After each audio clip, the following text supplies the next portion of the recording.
Preamble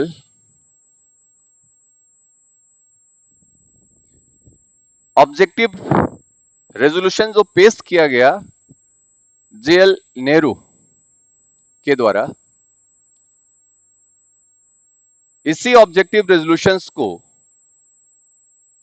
preamble के तौर पर जाना जाता था। ऑब्जेक्टिव रेजोल्यूशन को प्रिकर्सर कहा गया था प्रियम्बल का। प्रिकर्सर ऑफ प्रियम्बल, ये प्रियम्बल का अग्रदूत है,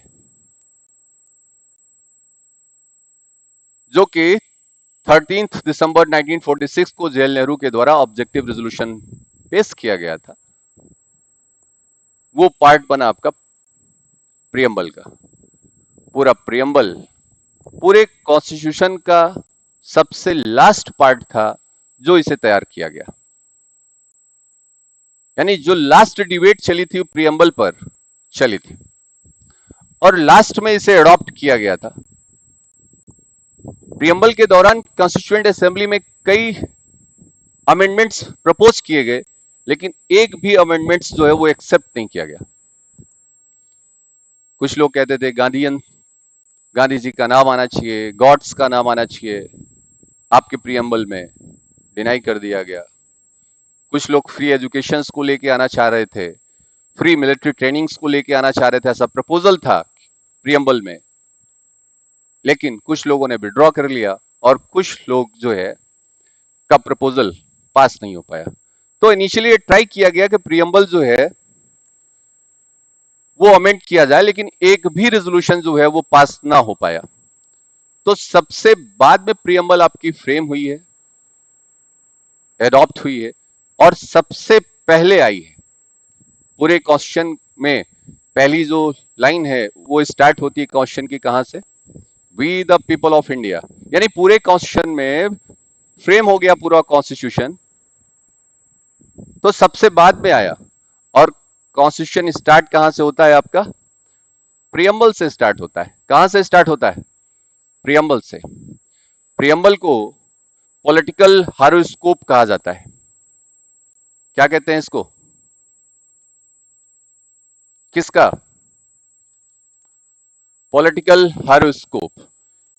के मुंशी जो है इसे भारतीय संविधान या भारतीय सामाजिक व्यवस्था की जन्म पत्री या जन्म कुंडली कहते हैं। जैसे किसी बच्चे का जन्म होता है तो जन्म पर उसकी एक जन्म पत्री तैयार की जाती है और इस जन्म पत्री में ही बताया जाता है कि आईएएस बनेंगे कि आईपीएस बनेंगे, जुडिशियल मजिस्ट्रेट बनेंगे ना, ये डिसाइड कर दिया जाता है, बताया जाता है।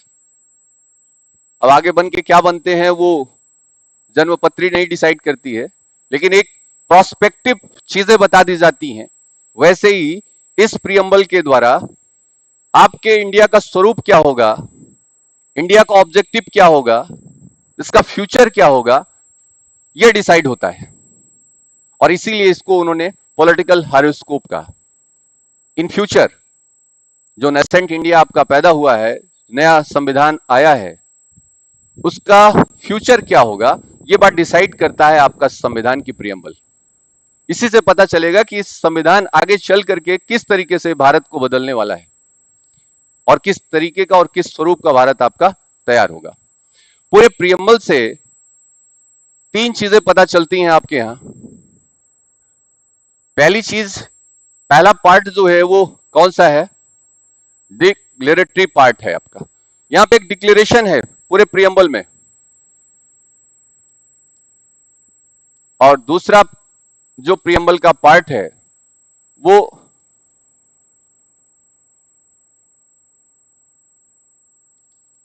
रेजोल्यूशनरी है और थर्ड जो है वो प्रोमिसरी है। तीन पार्ट बताए गए हैं आपके इस प्रियम्बल में। पहला कौन सा है? डिक्लेरेटरी पार्ट है। दूसरा जो है वो कौन सा है? रेजोल्यूशनरी पार्ट है। और तीसरा जो है वो प्रोमिसरी पार्ट है। पूरे प्रियम्बल में ये तीन चीजें आपको दिखेंगी। डिक्लेरेटरी पार्ट क्या था? इस बात का डिक्लेरेशन है कि we the people of India dash dash dash dash adopt, we the people of India, क्या कर रहे हैं आप? एडॉप्ट, इनैक्ट और गिव टू आवर सेल्फ। बोलो भाई, गिव टू आवर सेल्फ। ये इस बात का डिक्लेरेशन था। किसने एडॉप्ट करा? ये आपने डिक्लेरेशन दिया, मैंने, हमने, आई नहीं, वी। कौन? We the people of India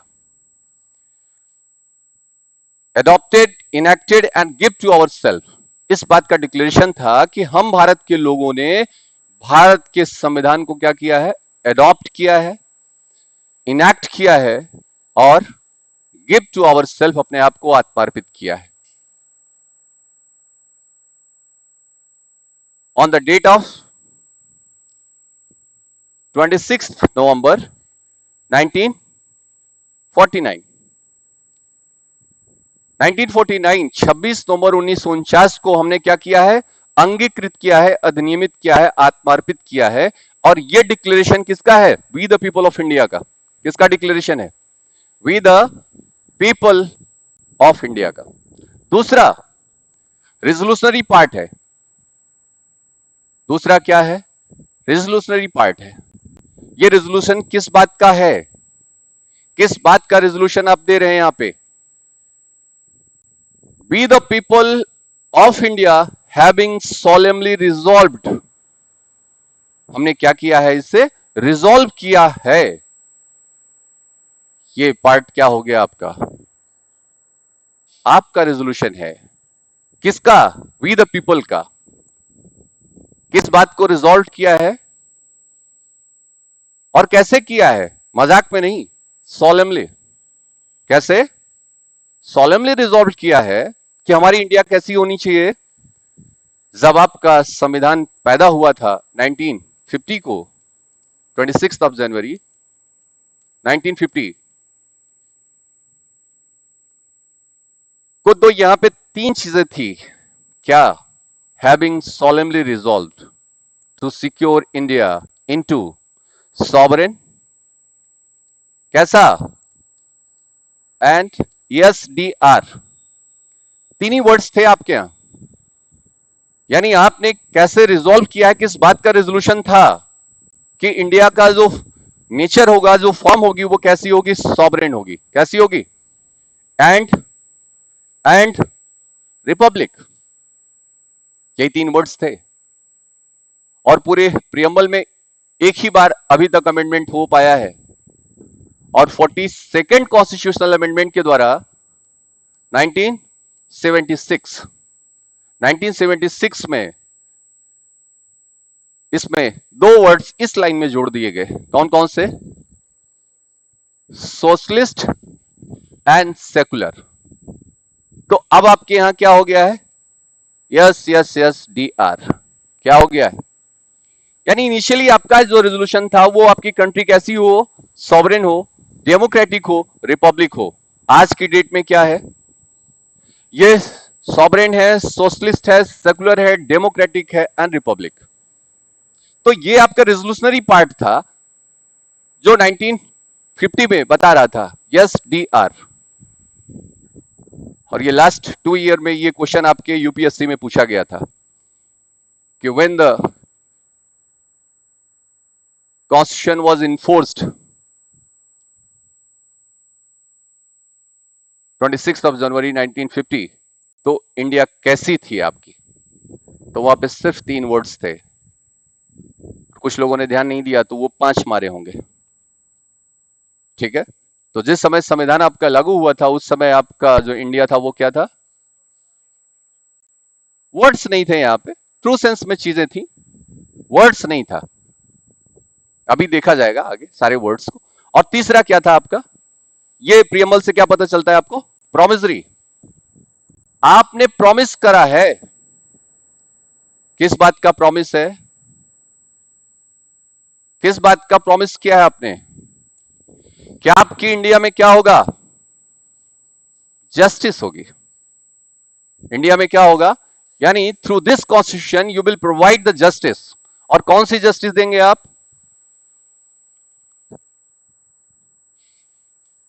justice. 3 justice की बात करी है यहां पे। पहली कौन सी है? जरा सीक्वेंस से बताइएगा। सोशल है, और क्या है? हाँ, पॉलिटिकल नहीं है। क्या है? और फिर क्या है? पॉलिटिकल।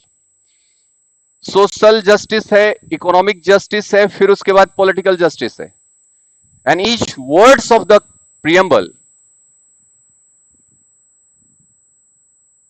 इनकी अपनी एक अलग मीनिंग है और इनका एक सीक्वेंस है। ये जो है पर्पजली क्या किए गए हैं, इसे इंट्रोड्यूस किए गए हैं। यानी सबसे पहले किस जस्टिस की बात कर रहे हैं आप? सोशल जस्टिस की बात करेंगे।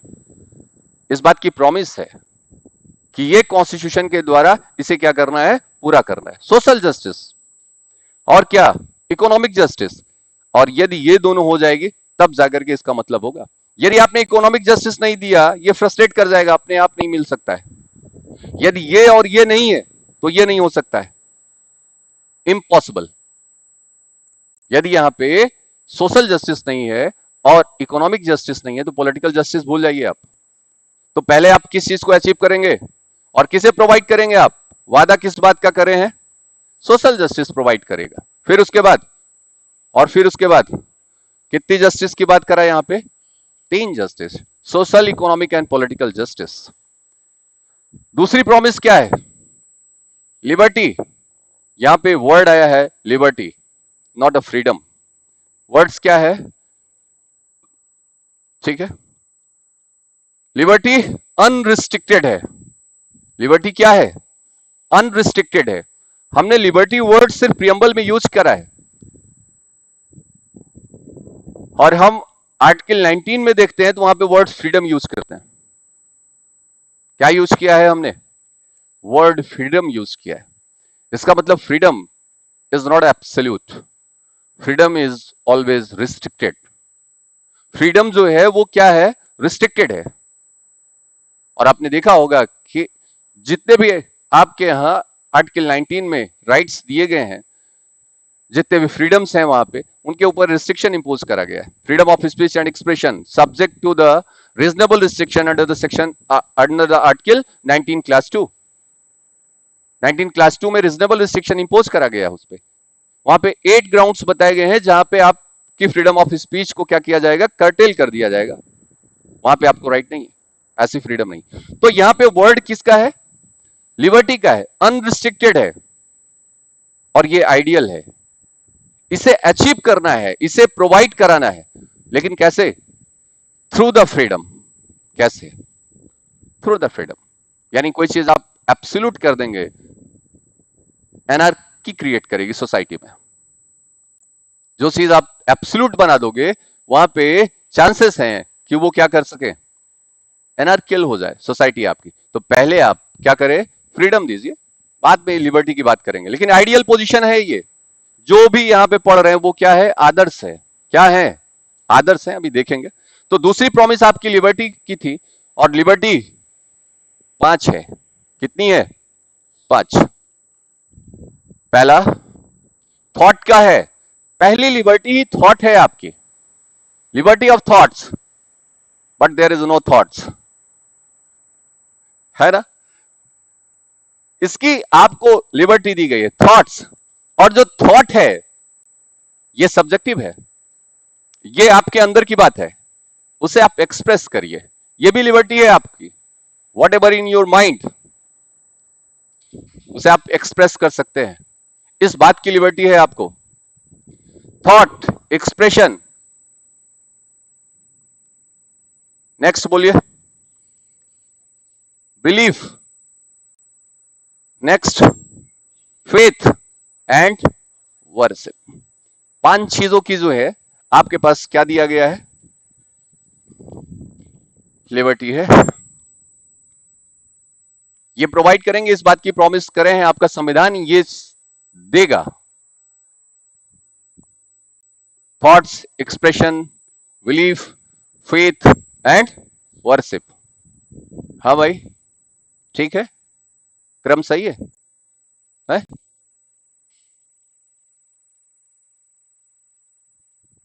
फेथ और बिलीफ में क्या डिफरेंस है?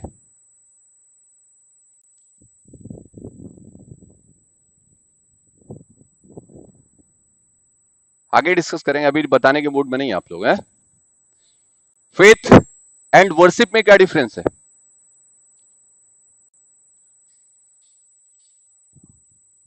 और यहां पे देखिए हिंदी में जो लिखा हुआ है, हिंदी में धर्म है। क्या लिखा हुआ है?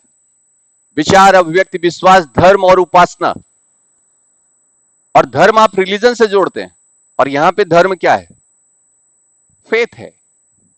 क्या है? फेथ है। इसका मतलब religion is a matter of faith. Religion क्या है? आस्था का विषय है। बात समझ रहे हैं आप? अभी देखा जाएगा आगे। आगे चलते हैं। दो प्रॉमिस आ गई आपकी, जस्टिस, दूसरा लिबर्टी, फिर इक्वालिटी। क्रम देख रहे हैं आप? इसका मतलब यदि जस्टिस नहीं हो सकती है तो इक्वालिटी भूल जाइए आप। लिबर्टी नहीं है सोसाइटी में तो आप इक्वालिटी भूल जाइए। इक्वालिटी किस चीज की? दो, किसका? स्टेटस और अपॉर्चुनिटी। परिस्थिति की बात कर रहा है। किसकी बात कर रहा है? स्टेटस की बात कर रहा है। इसमें समानता होनी चाहिए, समता होनी चाहिए। नाइटहुड समाप्त कर दिया गया, सर समाप्त कर दिया गया, है ना। प्रिविलेजेस, प्रिंसली जो प्रिविलेजेस थे, जिसे प्रीवी पर्स जानते थे आप, समाप्त कर दिया गया। यानी सब लोग क्या होंगे? इक्वल होंगे। स्टेटस, उनकी परिस्थिति, पोजीशन क्या होगी? इक्वल होगी। इक्वालिटी। तो ये तो क्या कर रहे थे आप? इस बात को प्रॉमिस कर रहे थे। और क्या है आपका? और फ्रैटर्निटी। और क्या है? Integrity and unity. मैं सिर्फ आपको दिखा रहा हूं, अभी शब्दों पे आया नहीं, किसी एक शब्द पे भी नहीं आया हूं। ये आपकी प्रियम्बल प्रॉमिस कर रही है, संविधान आपका क्या देने वाला है। इंटीग्रिटी एंड यूनिटी, बोलिए, एंड फ्रैटर्निटी, ब्रदरहुड। ये क्या करने वाला है? ये प्रमोट करेगा।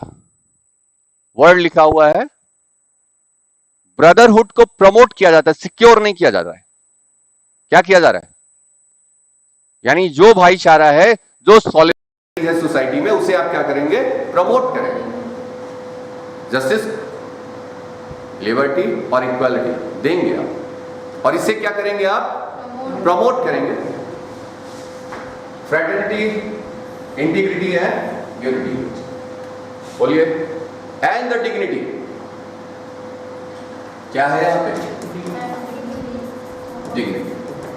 यानी ये सारे वर्ड्स जो है, इस बात की आप प्रॉमिस करें हैं कि आप क्या करेंगे? प्रोवाइड करेंगे, प्रमोट करेंगे, सिक्योर करेंगे। इस बात की प्रॉमिस है। तो तीन वर्ड्स मैंने आपको बताया प्रीएम्बल से क्या मिला। पहली चीज डिक्लेरेटरी है। किस बात का डिक्लेरेशन है? कि हम भारत के लोगों ने भारत के संविधान को आज 26 नवंबर 1949 को क्या कर रहे हैं? एडॉप्ट कर रहे हैं। मेरे साथ बोलना है आपको, बोलिए क्या है? एडॉप्ट किया है, इनैक्ट किया है, एंड गिव टू ऑर्डर्स। दूसरी चीज, किस बात को आपने रिजॉल्व करा था? रिजोल्यूशनरी क्या है? कि आपकी इंडिया कैसी होगी, उसका फॉर्म कैसा होगा, उसका नेचर कैसा होगा? सॉवरेन होगी, डेमोक्रेटिक होगी, और क्या होगी? रिपब्लिक होगी। और किस बात की प्रॉमिस किया है? Through this constitution. वादा किस बात का है? बोलिए, justice, liberty, equality, fraternity, dignity, unity and integrity. तो आपके यूनिटी थी, इंटीग्रिटी को जोड़ा गया। क्या जोड़ा गया? इंटीग्रिटी को जोड़ दिया। यूनिटी तो थी आपके यहां, इसकी जरूरत क्यों पड़ गई? हमने 3 वर्ड्स जोड़े हैं प्रीएम्बल में अभी तक। कितना जोड़ा है? और वो क्या है? सोशलिस्ट है, इंटीग्रिटी है, और क्या है? सेकुलर। 3 वर्ड्स हैं आपके पास, है ना? इसकी क्यों जरूरत पड़ी जबकि ऑलरेडी आपके यहां यूनिटी थी? तो इंटीग्रिटी की जरूरत क्यों पड़ी? ये है आपकी लैंड। क्या है? आपकी है टेरिटरी। और यहां पे लैंड पर रहने वाले लोग क्या है? ये है। और इनके बीच में क्या है? यूनिटी। किसके बीच में?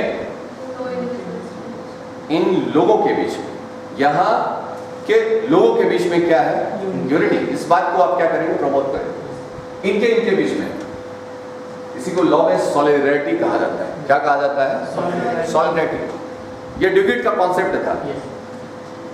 ये है सॉलिडरिटी, इंटरडिपेंडेंस। ठीक है। जो आपस की जो निर्भरता है वो सॉलिडरिटी को बढ़ाती है। बोलिए। और ये आपको कहां दिखने वाला है? गांव में खूब दिखेगा, है ना? शहरों में आपको ये कम दिखता है। तो यहां पे यूनिटी वर्ड्स जो है इन लोगों के बीच में वो क्या है? जोड़ करके रख रहा है। इनके बीच में क्या प्रमोट करेंगे आप? फ्रैटर्निटी। किसको? फ्रैटर्निटी। तो यूनिटी और फ्रैटर्निटी है, लेकिन इस पीस ऑफ लैंड के लिए, उसकी यूनिटी के लिए यहां पे कुछ नहीं था। अब हमने क्या जोड़ा यहां पे? Integrity of India. इसका मतलब कि हमारा जो अखंड भारत है उसे भी कोई डिसइंटीग्रेट नहीं कर सकता है। कोई भी डिसाइसिव पॉलिसीज काम नहीं करके हमारी इंडिया को क्या कर सकती है? बदल सकती है। कोई खालिस्तान नहीं बना सकता है, कोई द्रविड़िस्तान नहीं बना सकता है, कोई नागालैंड का लेके नहीं जा सकता है। इस बात की क्या है? इंटीग्रिटी है। और ये कहां आया है? ये आपका आया है 42nd कॉन्स्टिट्यूशनल अमेंडमेंट के द्वारा प्रीएम्बल में जोड़ा गया। कहां पे? 42nd कॉन्स्टिट्यूशनल अमेंडमेंट के द्वारा प्रीएम्बल में जोड़ा गया। जबकि इंटीग्रिटी शब्द को इसके और पहले 16वें संविधान संशोधन के द्वारा आपके आर्टिकल 19 में ही जोड़ दिया गया। बोलो भैया, कहां पे? 16th constitutional amendment 1962। यह देख लीजिएगा आप एक बार। 16th constitutional amendment. चाइना का वॉर हुआ था, माइस्ट काम कर रहे थे आपके यहां, ऐसी पॉलिसीज थी। तो उस समय ओथ पर क्या कर दिया गया?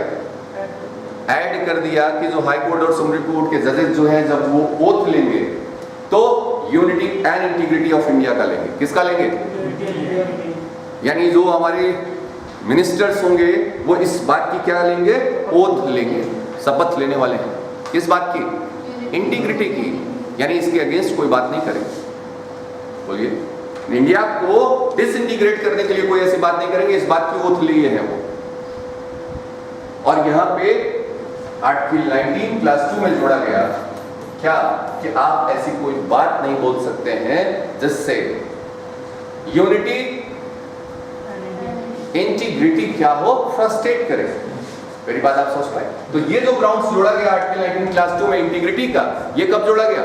16th कॉन्स्टिट्यूशनल अमेंडमेंट के द्वारा जोड़ा गया।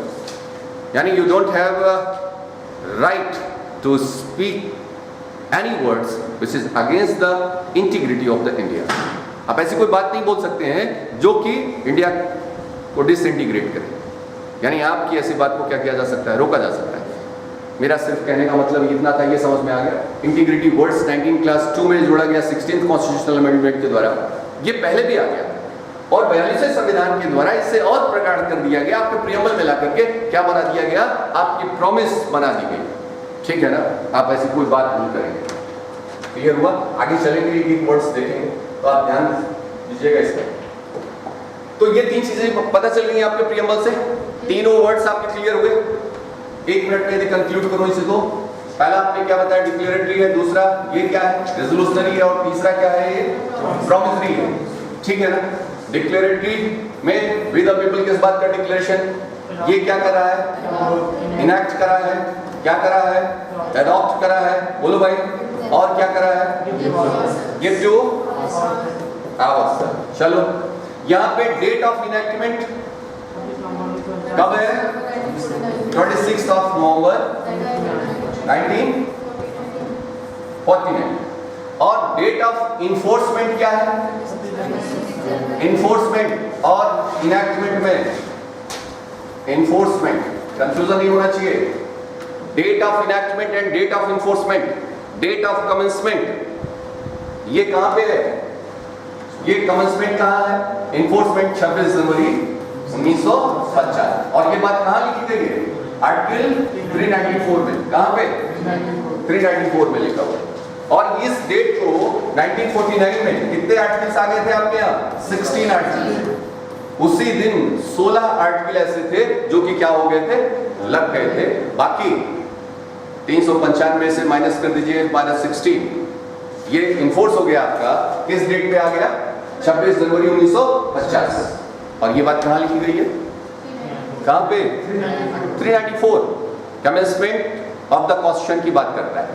ठीक है।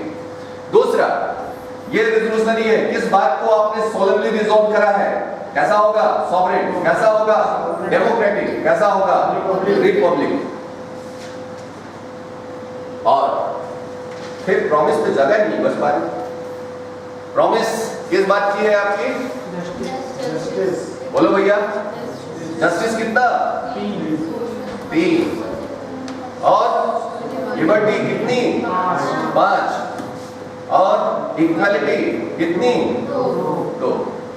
अब यूपीएससी में यही क्वेश्चन एक बार पूछा गया, ये क्रम दिया था, जस्टिस, लिबर्टी एंड इक्वालिटी, क्या बनाया था, 3, 5, 2, 2, 5, 3, ऑप्शन बना दिया है ऐसे।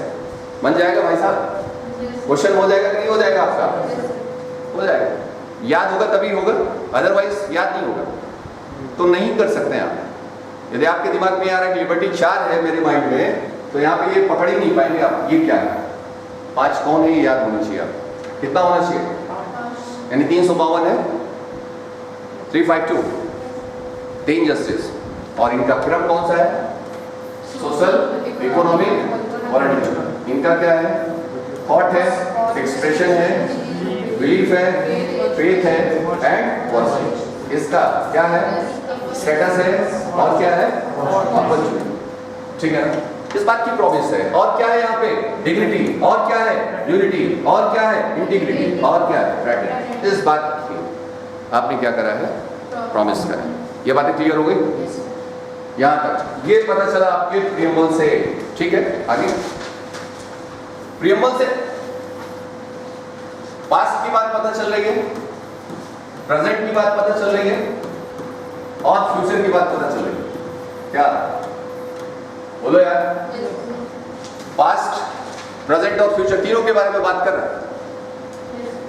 ठीक है, पास्ट क्या है कि आपने रिजॉल्व किया है, क्या रिजॉल्व किया है, रिजॉल्व, बोलो भैया, हम भारत के लोग भारत को एक संपूर्ण प्रभुत्व संपन्न समाजवादी पंथ निरपेक्ष लोकतंत्रात्मक गणराज्य बनाने के लिए, इसका मतलब you have already considered this fact, already resolve करके बैठे हैं आप, बोलो भाई। और ये किसके बारे में बात कर रहा है, पास्ट के बारे में बात कर रहा है। किसके बारे में, पास्ट के बारे में। भारत कैसा होगा इस बात का विजन है आपके पास, जो ऑलरेडी आपने रिजॉल्व किया है। ए ट्रिस्ट विद डेस्टिनी मैंने आपको बताया था, और वहां पे जवाहरलाल नेहरू के भाषण में ये बात थी, बोलिए। प्रेजेंट क्या है, आज, कब, आज, आज का मतलब 26th of November 1949. Today, by this Constituent Assembly, on the date of 26 November 1949, क्या कर रहे हैं आप? इनैक्ट करते हैं, एडॉप्ट करते हैं एंड गिव टू आवरसेल्फ करते हैं। और ये क्या है? वर्तमान की बात बता रहे हैं। तो जो हमने रिजॉल्व किया था उसे आज हम क्या कर रहे हैं? एडॉप्ट कर रहे हैं। बोलिए। और फ्यूचर क्या? किस बात की प्रॉमिस करके बैठे हैं? क्या देने वाले हैं इस संविधान से? जस्टिस, और क्या? लिबर्टी, और क्या? इक्वालिटी, और एंड सो ऑन। ये प्रेजेंट, पास्ट और फ्यूचर तीनों की बात कर रहा है। पास्ट में क्या जो आपने रिजॉल्व करा, प्रेजेंट में क्या जो आपने डिक्लेयर करा, डिक्लेरेशन आपका है, और फ्यूचर वो जिससे आप अचीव करना चाहते हो, जिसे आप देना चाहते हो, प्रोवाइड करना चाहते हो। ये सारे क्या है? आइडियल है, एब्स्ट्रैक्ट्स हैं, दिखते नहीं है कहीं। दिखेंगे? जस्टिस कहीं दिखती है? नहीं दिखती है, नहीं दिखेगी। लिबर्टी कहीं दिखती नहीं है, एब्स्ट्रैक्ट आइडियल कॉन्सेप्ट है। कैसा? Ideal concept. तो ये बात पता चल गई आपको? बोलो। तो प्रियम्बल से क्या पता चला आपको? प्रियम्बल से डिक्लेरेशन पता चला, रेजोल्यूशन पता चला, प्रॉमिस पता चली। प्रियम्बल से क्या पता चला आपको? पास्ट के बारे में, प्रेजेंट के बारे में और फ्यूचर के बारे में। बोलो भाई। प्रेजेंट से, और इससे क्या पता चल रहा है? प्रियम्बल से डेट ऑफ इनैक्टमेंट क्या पता चल रहा है आपको? डेट ऑफ इनैक्टमेंट, इन्फोर्समेंट नहीं, ध्यान रखिएगा। क्या है? इनैक्टमेंट। क्या है डेट ऑफ इनैक्टमेंट? 26 नवंबर 1949। एक बार क्वेश्चन पूछा था कि अंतिम बार डॉक्टर राजेंद्र प्रसाद ने इस पर साइन कब किया था? तो दिस इज द डेट। ठीक है ना? ये घुमा दिया था, थोड़ा सा क्वेश्चन घुमाया था। घुमा करके क्या पूछ रहा है? लास्ट टाइम में अंतिम सिग्नेचर किसका हुआ होगा? कंस्टिट्यूएंट असेंबली का चेयरमैन कौन था? ड्राफ्टिंग कमेटी के थे वो। कंस्टिट्यूएंट असेंबली का कौन था? तो कौन करेगा? ठीक है, चलो। डेट ऑफ इनैक्टमेंट, सोर्स क्या है? ये सोर्स बता रहा है। किसके बारे में बता रहा है? तो संविधान का स्रोत क्या है? ये भी आपके प्रियम्बल से पता चलता है। और यहां पे कौन है source? We the people of India. कौन है? We the people of India. हम भारत के लोग हैं। सोर्स भी बता रहा है। बोलो भाई। And form of the India, Bharat कैसा होगा आपका? उसका आकार क्या होगा? उसका स्वरूप क्या होगा? कैसा है? सॉवरेन है, डेमोक्रेटिक है, रिपब्लिक है। फॉर्म भी बताता है। ऑब्जेक्टिव ऑफ द कॉन्स्टिट्यूशन, ये उसके ऑब्जेक्टिव्स के बारे में बता रहा है। किसके बारे में? ऑब्जेक्टिव्स के बारे में बात कर रहा है। ऑब्जेक्टिव्स क्या है? ठीक है। आदर्श क्या है? इसके आइडियल्स क्या है? ऑब्जेक्टिव्स क्या है? किसे आप अचीव करना चाहते हो? उद्देश्य क्या है आपका? साध्य क्या है आपके लिए? साधन क्या है? संविधान। साधन क्या है? Law, fundamental law of land. तो उसे आप अचीव करना चाहते हैं, तो कैसे मिलेगा? Through this constitution. इस संविधान को लागू करके इन्हें क्या किया जाएगा? अचीव करने का प्रयास किया जाएगा। क्या क्या अचीव करेंगे आप? क्या अचीव करेंगे? वही बात आएंगे घुमा फिरा करके। ठीक है, जस्टिस हो गया, लिबर्टी हो गया, इक्वालिटी हो गया, फ्रेटर्निटी हो गया, आपका इंटीग्रिटी हो गया, यूनिटी हो गया, डिग्निटी हो गया। ये क्या है आपके ऑब्जेक्टिव्स? बात समझ पाए आप? तो अभी तक सिर्फ क्या पता चला है आपको? सिर्फ कहानी। ठीक है ना? ये मैंने आपको बताया कि ऑब्जेक्टिव रेजोल्यूशन ये 13 दिसंबर 1946 को पंडित जवाहरलाल नेहरू के द्वारा क्या किया गया? प्रपोज किया गया। ठीक है, और उसी को क्या बनाया गया बाद में? प्रियम्बल का पार्ट क्या बनाया गया? इसीलिए इसको क्या कहा जाता है? कि प्रिकर्सर ऑफ द प्रीएम्बल्स कहा जाता है। ठीक है ना, बोलो भाई, क्लियर है। और फिर मैंने आपको बताया कि प्रीएम्बल पूरे कॉन्स्टिट्यूशन बन जाने के बाद सबसे बाद में ड्राफ्ट की गई। जैसे आप थेसिस लिखते हैं, रिसर्च जब आप लिखते हैं तो उसका इंट्रोडक्शन सबसे बाद में लिखा जाता है। ठीक है, कुछ लोग इंट्रोडक्शन शुरू करके, मेंस राइटिंग तो यहीं से शुरू होती है, ऐसा मत करिएगा। मेंस राइटिंग कहाँ से शुरू करना है? इंट्रोडक्शन से ही शुरू करना है। ठीक है ना। वैसे ये जो प्रीएम्बल थी, इसका इंट्रो सबसे बाद में लिखा गया। कॉन्स्टिट्यूशन का जो इंट्रो आया है वो कब आया है? सबसे बाद में आया, सबसे लास्ट में आया। और सबसे पहला पेज है आपका, पहली लाइन यहीं से स्टार्ट होती है संविधान।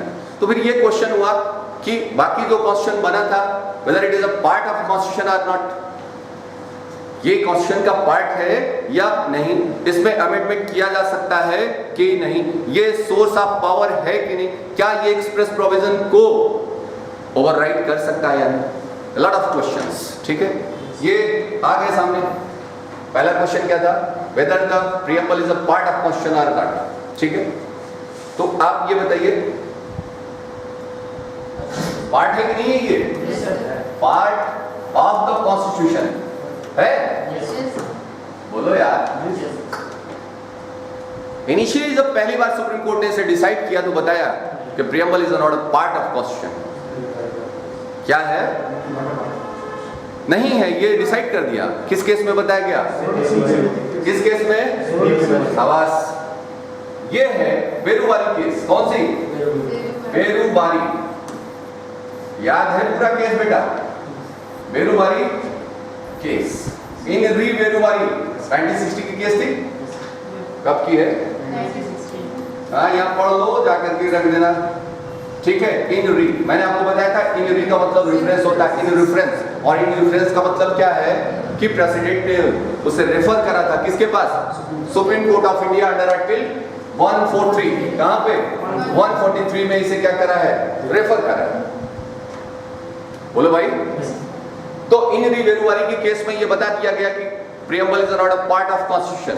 प्रीएम्बल जो है वो कॉन्स्टिट्यूशन का पार्ट नहीं है, और कॉन्स्टिट्यूशन का पार्ट नहीं है, and this is the way you can not, it means parliament can not amend the preamble.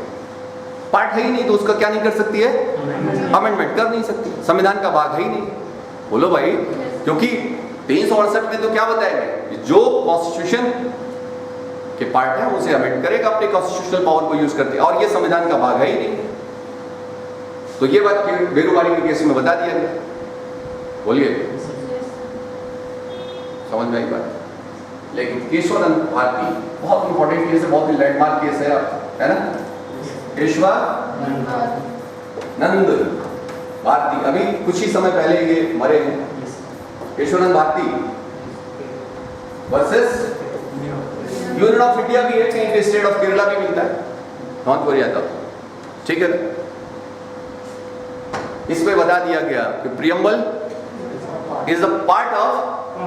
अब ये केस कब डिसाइड हुई थी? 1973 में। कब? 1973 में। और ये जैसे ही सुप्रीम कोर्ट ने कह दिया कि it is a part of the constitution, वैसे ही 1976 देख रहे हैं आप, 42nd कॉन्स्टिट्यूशनल अमेंडमेंट 3 साल के बाद 3 शब्द इसमें खींच लिया है। कौन से? सिस। सिस्टर का छोटा फॉर्म है सिस, याद रखिएगा। ठीक है, सिस है। ठीक है, तीनों शब्दों को क्या किया गया? इनकॉर्पोरेट किया गया। और आज की डेट में जो प्रेजेंट पोजीशन है वो क्या है? मिनर्वा मिल्स में भी बता दिया गया। मिनर्वा मिल्स की केस में जस्टिस चंद्रचूड़ जो है उन्होंने इसे डिसाइड कर दिया कि preamble is also part of constitution. बोलो भाई। और बेरुबारी की केस में ही बताया गया था कि प्रीएम्बल क्या है? Preamble it is just a key to open the minds of framer of the constitution. ठीक है ना? बेरुबारी के केस में बताया गया कि ये कुंजी है किसको जानने के लिए? उनके विचारों को, उनके सिद्धांतों को जानने के लिए। और ये कब यूज करेंगे आप? ये कब यूज करेंगे? Where there is a dilemma there is ambiguity. जहां पे एम्बिग्यूटी है, जहां पे डायलेमा है, जहां पे क्लियर प्रोविजन नहीं है, वहां पे यदि आपको कोई चीज गाइड करना है तो उसे लेकर के आएंगे आप प्रीएम्बल से देख करके। यहां पे इनके विजन को समझ करके आप उसे इंटरप्रेट करेंगे। तो it is a just provide the steering force in the interpretation of the supreme courts and high courts. ठीक है, supreme court and high courts, कहीं कहीं पे यस निकल जाता है, ये मत सोचिएगा कि सुप्रीम कोर्ट्स है आपके यहाँ। ठीक है, हाँ वो निकल गया। चलिए, तो मैं आपको क्या बता रहा था, इन रिवेरुवारी के केस में क्या बता दिया गया है कि ये संविधान निर्माताओं के विचार को जानने की कुंजी है। पहली चीज, ये संविधान का भाग नहीं है। दो बातें महत्वपूर्ण है जो आपको याद रखनी है। ठीक है, और गोलकनाथ के केस में जैसे सुब्बाराव इसे बताते हैं कि जो प्रियम्बल है आपकी, वो संविधान निर्माताओं के उच्च आदर्शों को क्या किया जाता है, निर्दिष्ट करता है, और इन्हीं को देख करके हम उनके आदर्शों और आकांक्षाओं को प्राप्त करते हैं। यानी उनके एस्पिरेशंस क्या थे, उनके विजन क्या थे, ये बात कहां पता चलती है, आपके प्रियम्बल से पता चलती है। ये जस्टिस सुब्बाराव ने गोलकनाथ के केस में बताया। केशवरंत की केस मैंने बताया, केस का बहुत लोड मत लीजिएगा आप लोग, ये 3-4 याद ही रखना पड़ेगा आपको। ठीक है ना। तो बेरुवारी का केस है 1960 का, फिर उसके बाद गोलकनाथ की केस है। गोलकनाथ की केस में जस्टिस सुब्बाराव क्या कहते हैं, उनके आदर्शों और आकांक्षाओं को जानने का एक साधन है, माध्यम है, प्रियम्बल से आप जानते हैं। और प्रियम्बल इंटरप्रिटेशन में क्या दे रहा है आपको, स्टीयरिंग फोर्स दे रहा है। जहां पे आपको डायलेमा समझ में आ रही, जहां पे प्रोविजन में एम्बिग्यूटी है, वहां पे आप इसकी हेल्प ले सकते हैं, आप उसकी असिस्टेंस ले सकते हैं। ठीक है ना। लेकिन केशवानंद भारती में पहुंचते पहुंचते बता दिया कि क्या ये पार्ट ऑफ कॉन्स्टिट्यूशन है, और इसी को और भी सब्सटेंटिएट कर दिया गया मिनर्वा मिल्स के केस में। मिनर्वा मिल्स के केस में भी बता दिया गया कि ये पार्ट ऑफ द कॉन्स्टिट्यूशन है। तो ये बात तो क्लियर हो गई। पहला क्वेश्चन रिजॉल्व हो गया आपका।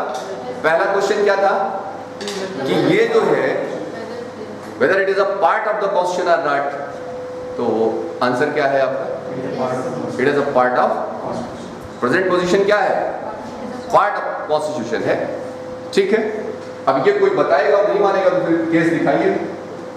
चलिए, दूसरी चीज कि ये जो प्रियम्बल है वो क्या एक्सप्रेस प्रोविजन को ओवरराइड कर सकता है, आंसर इज नो। ठीक है ना, बात समझिए। यानी किसी एक्सप्रेस प्रोविजन को जो किसी आर्टिकल में मेंशन है, उन्हें ये क्या नहीं कर सकता है, ओवरराइड नहीं कर सकता है। क्या नहीं करेगा, मैंने आपको बताया कि ये इसका सहारा आप कब लेंगे, जहां पे एम्बिग्यूटी है, जहां पे क्लैरिटी नहीं है, और जहां पे ऑलरेडी क्लियर प्रोविजन है, उस पर आप इसका सहारा नहीं लेंगे। ठीक है ना, बोलिए। तो ऐसी स्थिति में ये ओवरराइड नहीं कर सकता है express provision which is enshrined from 1 to 395। Clear है। तो इतनी बातें प्रियम्बल की समझ में आ गई आपको। प्रियम्बल पार्ट है कि नहीं है, बोलिए। ये आंसर क्या होगा, पार्ट ऑफ कॉन्स्टिट्यूशन। बोलिए, ये एक्सप्रेस प्रोविजन को ओवरराइड कर सकता है, आंसर नो, नहीं कर सकता। बोलो भाई, किन केस में बता दिया कि ये पार्ट ऑफ है, केशवानंद भारती में। और केशवानंद 73 का केस है, और 76 में 42nd कॉन्स्टिट्यूशनल अमेंडमेंट के द्वारा 3 शब्द जोड़ दिए गए। और पूरे प्रियम्बल में अभी तक सिर्फ और सिर्फ एक बार, कितनी बार, 1 टाइम। बोलो भाई, 1 टाइम अमेंडमेंट हुआ है, और वो कब है, 1976। ठीक है, अब आपके यहाँ इतनी गंभीर बात नहीं पूछी जाएगी मुझे जो लग रहा है, लेकिन एक जगह ये पूछा गया था कि ये उसके किस सेक्शन के द्वारा, उस अमेंडमेंट एक्ट के किस सेक्शन के द्वारा ये तीनों वर्ड्स जोड़े गए थे। तो सेक्शन 2 था। कौन सा था, मेरी बात आप समझ पाए, क्या था, 42nd कॉन्स्टिट्यूशनल अमेंडमेंट एक्ट। तो उसमें कुछ सेक्शंस थे, उसका सेक्शन 2 जो है वो क्या किया था, इसको अमेंड। याद करने की जरूरत नहीं, परेशान मत होइए। ठीक है, मैं आपको बता दिया, मेरे विद्यार्थी हैं, इनके साथ कहीं आ गया ऐसा क्वेश्चन, एक बार करेक्शन पूछ चुका है, इसलिए मैंने मेंशन कर दिया। ठीक है, सेक्शन 2। चले आगे। अब देखिए, ये दो इतनी बातें हो गई आपकी प्रियम्बल्स के बारे में, है ना। एक एक शब्द को देखिए, अब इनके एक एक वर्ड्स को। पहला क्या है, वर्ड्स क्या है, बी द पीपल, कहां से लिया हमने? अमेरिका से लिया है, कॉपी वही किया है, ठीक है। और ये अक्सर शुरू होता है हर जगह, we the people of United Nations, we the people of United State of America, ठीक है ना, we the people of Commonwealth of, तो शुरू कर दीजिए आप। हमने भी क्या करा, we the people of India, क्या रखा, वी द पीपल, ठीक है। हम भारत के लोग, कैसा भारत होगा आपका, ठीक है। ये मैंने आपको बता दिया, ये सोर्स के बारे में बात कर रहा है। किसके बारे में बात कर रहा है? सोर्स के बारे में। तो वी द पीपल ऑफ हुई है। इंडिया कैसी होगी, उसका फॉर्म कैसा होगा, ये बताइए आप मुझे। सॉवरेन होगा, कैसा होगा, और सॉवरेन, ठीक है। एक एक टर्म्स को देखा जाए तो सॉवरेनिटी क्या है, कोई डिफाइन करेगा? सॉवरेनिटी क्या है? हाँ यार, ये तो हो गई एक लाइन। देखो जरा, ये 3 स्टेटस है आपके यहाँ का इंडिया का। ये मैं दूसरी बार तीसरी बार मेंशन कर रहा हूँ यहाँ पे। 1947 के पहले इंडिया का पोजीशन क्या था? कॉलोनी थी। यहां से लेकर के यहां तक इंडिया की पोजीशन क्या हुई? डोमिनियन की हुई। और यहाँ 1950 के बाद से क्या हो गई? 26 जनवरी के बाद ये इंडिया क्या हो गया? सॉवरेन। कैसा हो गया? सॉवरेन हो गया। इसका मतलब क्या है? सॉवरेनिटी का मतलब क्या हो गया?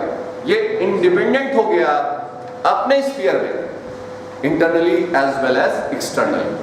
किसी भी डिसीजन को ये क्या कर सकता है? ले सकता है, किसी को अपने